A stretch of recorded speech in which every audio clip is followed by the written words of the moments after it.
श्री गणेशाय नमः। श्री जानकी वल्लभो विजयते।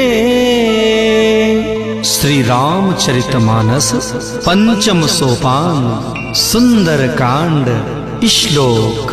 शांतं शाश्वतमप्रमेयमनघं निर्माण शांतिप्रदं ब्रह्मा शंभु फणीन्द्र सेव्यमनिशं वेदांत वेद्यं विभुं रामाख्यं जगदीश्वरं सुरगुरुं मायामनुष्यं हरिं वन्देऽहं करुणाकरं रघुवरं भूपालचूडामणिं नान्यास्पृहा रघुपते हृदये स्मदीये सत्यं वदामि च भवानखिलान्तरात्मा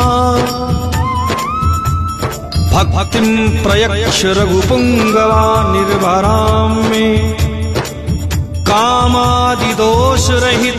कुरु मानसं च अतुलितबलधामं हेमशैलाभदेहम्